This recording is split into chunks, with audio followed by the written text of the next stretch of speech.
Hey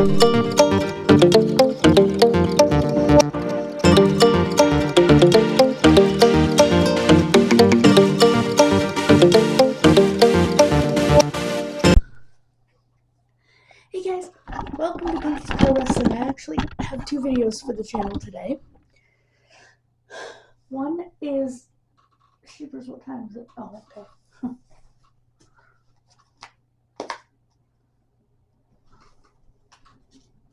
Dark Side of the Ring, Big Van Vader, and I have the full Hall of Fame. Except I didn't see any Warrior Award. So I don't know if they're not doing it this year or what. But I have the full Hall of Fame, so we'll go over that. We'll preview that. But first, it's time. It's Vader time. Okay. Leon White, better known as Big Van Vader. He started wrestling after his knees didn't let him continue his football career.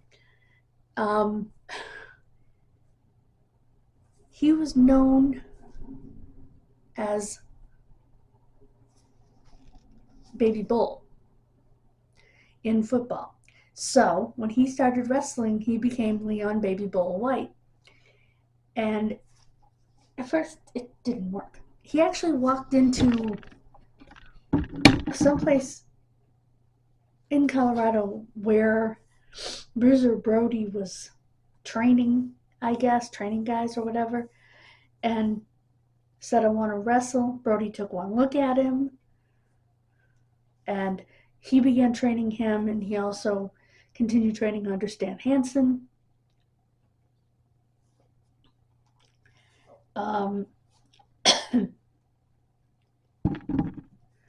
And he was Leon Baby Bull White. He wasn't Vader yet. he just wasn't. And he wrestled around the country while, getting his feet wet and learning from Brody and Hansen, who were both very stiff workers. And he became a very, very stiff worker. He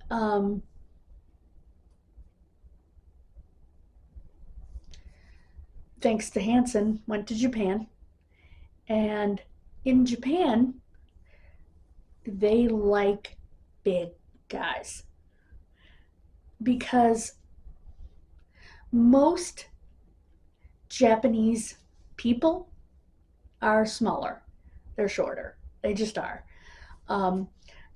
That's true in just about all Asian countries. Most Asian people are smaller. They just are. It's their genetics. So they're smaller in stature than, Europeans, Americans. That's just, like I said, it's their genetics. And where our men can reach 6 feet tall, their men very seldom reach above 5'8", 5'9".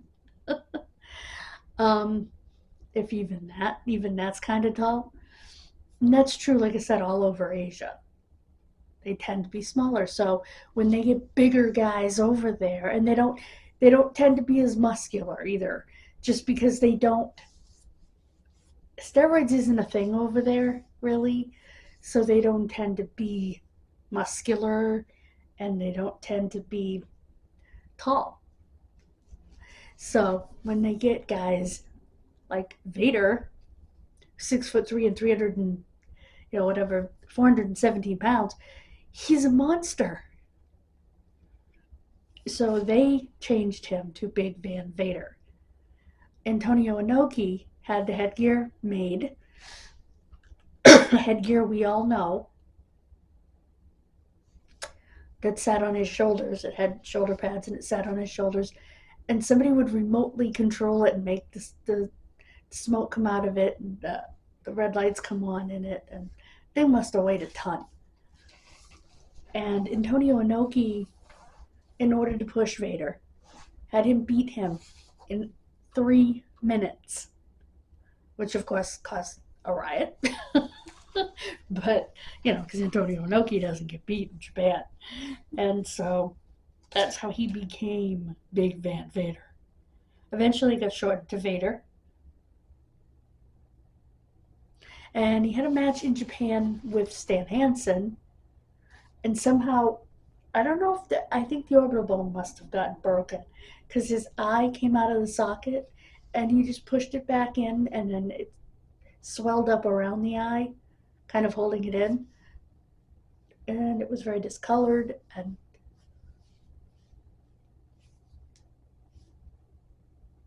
Stan Hansen was talking about it, and he was just going full bore after that. And Stan Hansen says, "I'm telling him, go easy, man," because he knew he was hurt.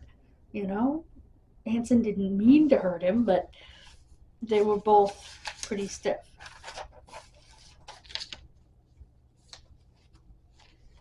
And this match was shown to Jim Ross, who was in talent relations in WCW at the time, and it got Vader's job in WCW, his contract. He became very famous outside of wrestling. He was on an episode of Boy Meets World.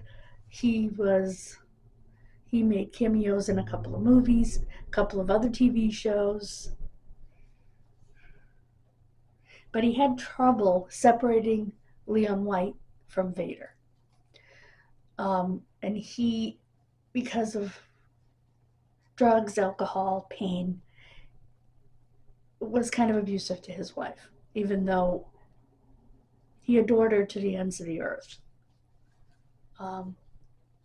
Deborah was everything to him, and so was his son. He never hit his son.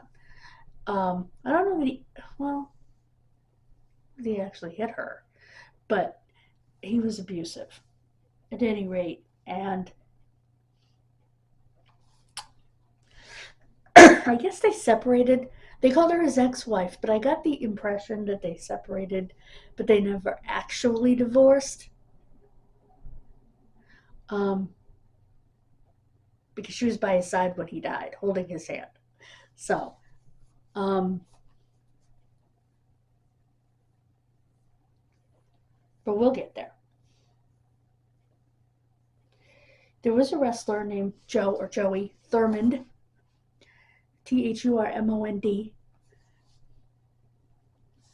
that Vader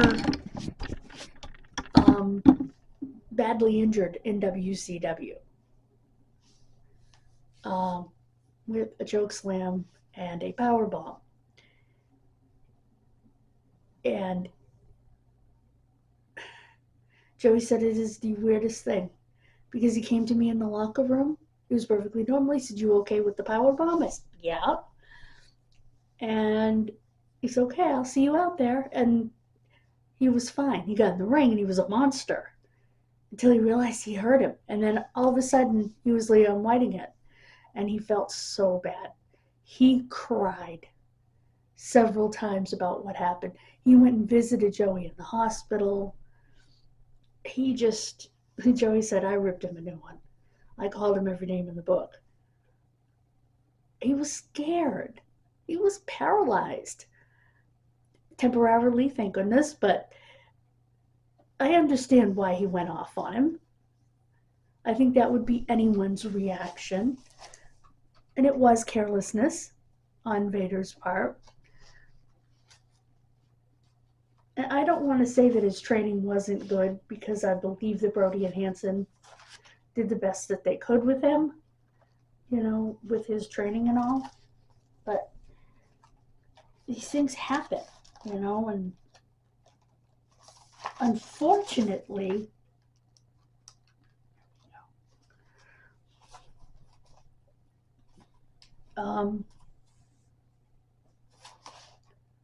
they happen with the big guys more often. Another interesting story. It broke Thurman's back in 2 places and almost severed his spinal cord. So, another interesting thing that came up was that Leon and Hogan didn't like each other at all.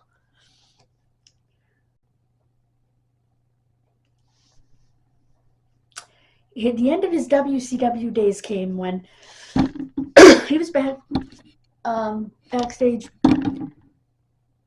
at a pre-tape to cut promos, do interviews. And Paul Orndorff said, "It's time to do your interviews." He said, "Yeah, I'll be there in a minute."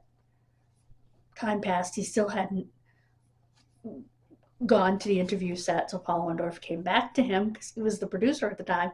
He said, "Get up off your fat ass and go do your promos." Because he was frustrated. Bad choice of words, but he was frustrated. And so, kind of like dealing with a kid, when people don't listen. And so Vader stood up. He said, "Who are you calling a fat ass?" And kind of was going after Orndorff. So Orndorff punched him out. And he got fired from WCW for going after a producer. I mean, I'm sorry. Even though he didn't actually hit Orndorff, it was self-defense on Orndorff's part.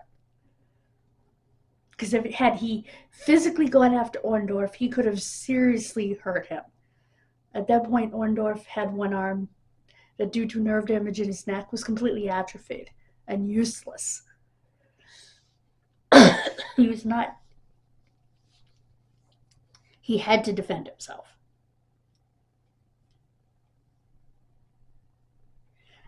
By this time, good old JR is the head of talent relations in WWF at the time, now WWE. And he brought him in there. Vince McMahon didn't have a clue who Vader was. And Jim Cornette was managing him at the time, and he said, "Let's call him the Mastodon." And Cornette's like, what? Do you not know who this is? And he had serious issues with Shawn Michaels, or Shawn Michaels had serious issues with him.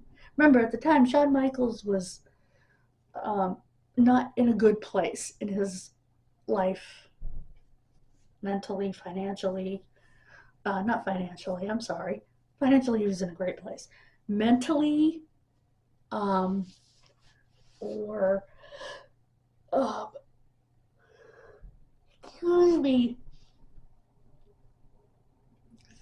medically, he was on a lot of pills, and yeah, Shawn wasn't doing well, and I'm sure that added to the tension between him and Vader.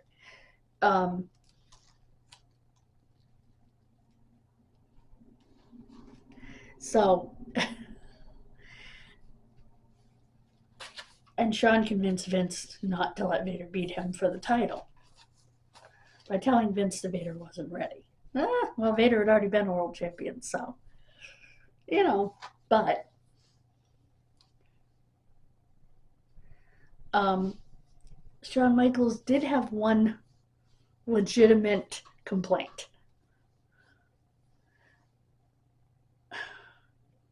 And I've heard this complaint about another wrestler too. The lack of washing their gear. You can take a shower, but if you don't wash your gear, you're still going to stink. I mean, that's just the way it goes. And Leon had a very bad habit of not washing his gear in between matches. Like, he would go from, a match, say, on a pay-per-view, and a match on Raw the next night, and hadn't washed his gear and wore the same gear. So, it smelled. I mean, it did. And even Jim Ross said, "You gotta wash your gear." I've heard that about someone else too.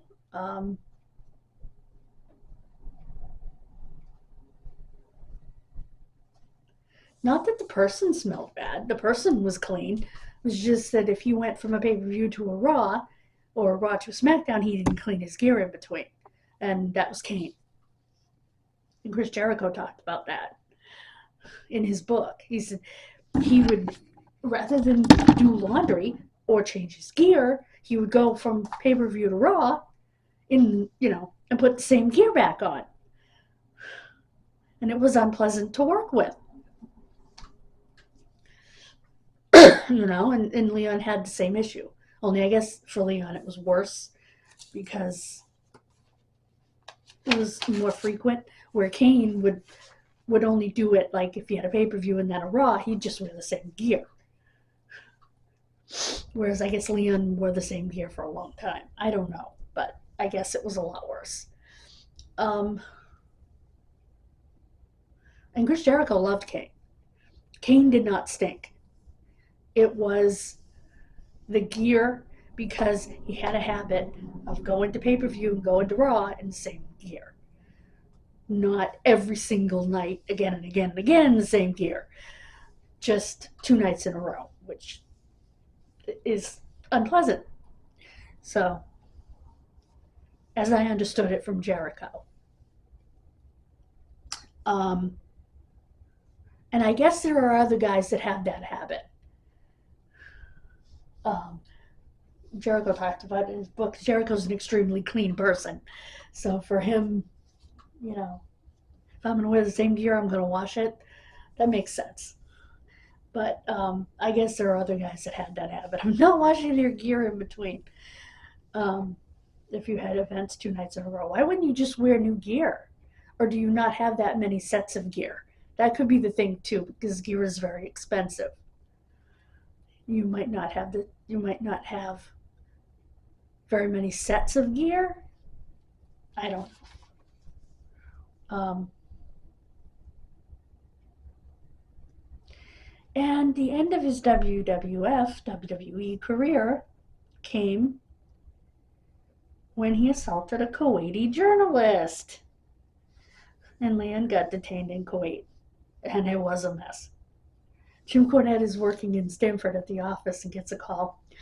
Leon White has been detained in Kuwait. Excuse me? He's been, what, where? Fill me in, perhaps. What the hell happened?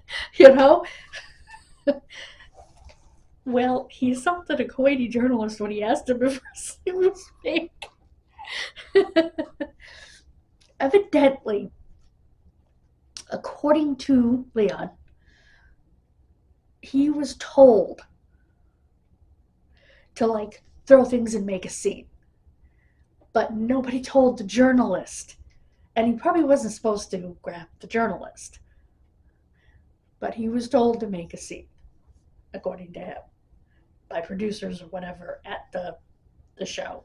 I don't know if it was producers of the show or WWF people that told him to make a bit of a scene, but he was told to make a scene and throw chairs or whatever. And I guess he took it too far because he grabbed the Kuwaiti journalist by the neck, by the necktie and the dress shirt, and it was not good. And he slapped the papers out of his hand. It was assault. And they were able to get him back to the U.S. without him having to go to a Kuwaiti jail for years, which, And then he received his walking papers. Don't ask a wrestler if wrestling is fake. Yikes.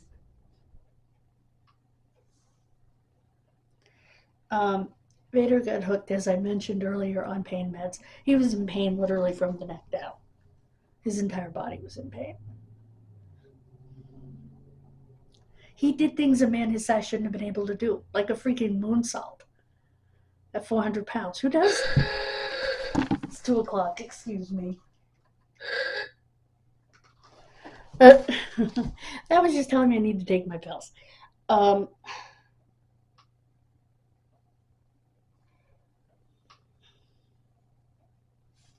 Vince told him he was a big, fat piece of shit. And so he told him to make a promo after he lost a match saying that he was a big, fat piece of shiz. And so then he was jobbed out to everyone. He left. His drinking and pills escalated big time.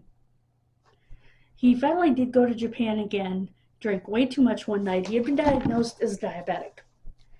And his son misunderstands diabetes. He said, Your blood sugar gets low and you need insulin. No, your blood sugar gets high and you need insulin.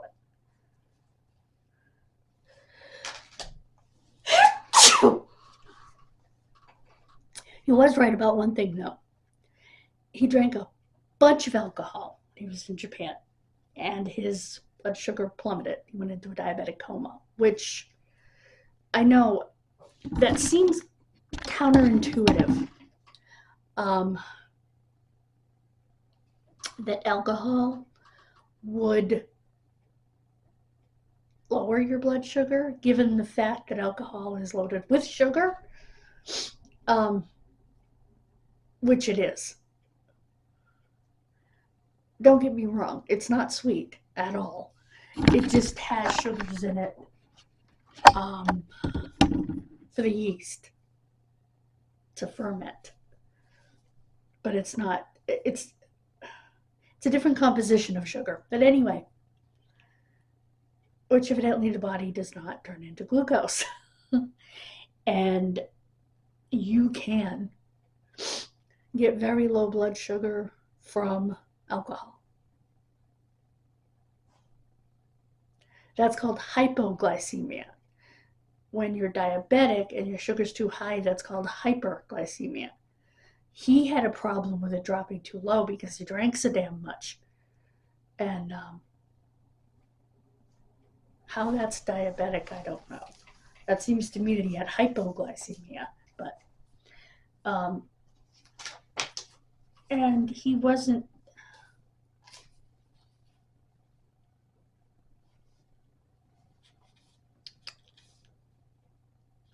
when he recovered. He went home and he was having like chest pains and shortness of breath. He went to the hospital. He was diagnosed with congestive heart failure and he had bypass surgery. He basically had just a couple of years to live. And after he had bypass surgery, he had a very bad case of pneumonia. His son found him sick at home. He had to bust through his door to get to him, and he went to the hospital. He was in a coma, a medically induced coma, for a bit. And then they woke him up. They had him on a tracheostomy, and he passed away. His wife said at that point he became Leon, the man that she loved, again. She said there were bad times, but there was a lot of good times. And he passed away from the pneumonia. Actually, something bothered me. She said that she signed the papers to have him removed. Well, if his son is accurate, he was awake and talking. He had a chance to recover. So I'm not sure what happened between his son seeing him and her signing the papers. Like I said, they had to still be married for her to do that. That's another reason I think they actually were still married, just separated. Otherwise, she wouldn't have had, although I guess, I mean, they made their intentions clear to each other, but I don't know that she was his proxy. She must have been if they weren't married, but I think they still were. Because otherwise his son would have had the decision-making power as next of kin. But I still have a problem with turning someone off who's wide awake, talking as much as you can with a tracheotomy.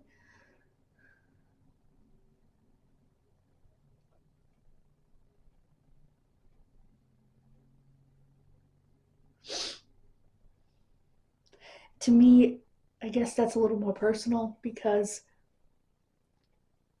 my father had a tracheostomy. And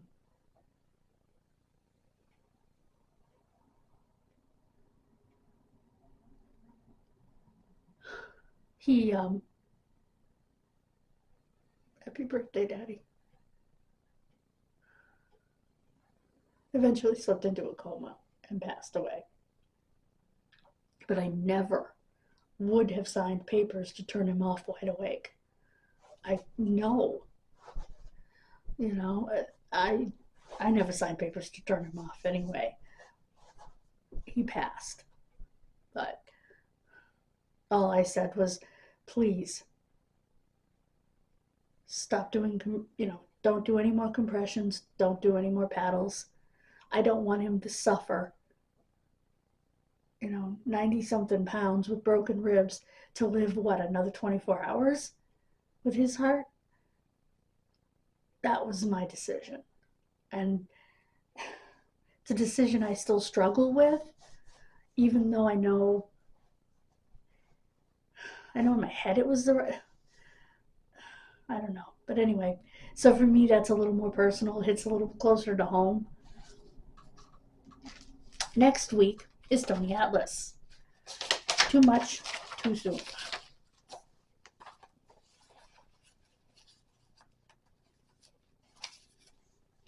And we will be doing 2 videos on the channel today because we will be doing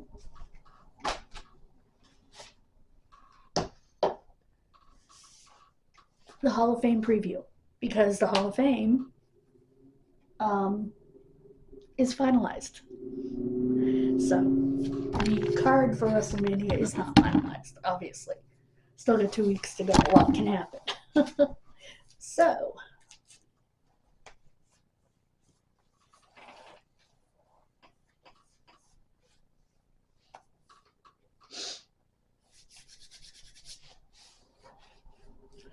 and I think tomorrow we're going to do a wrestling news videos, because there's some wrestling news I need to compile.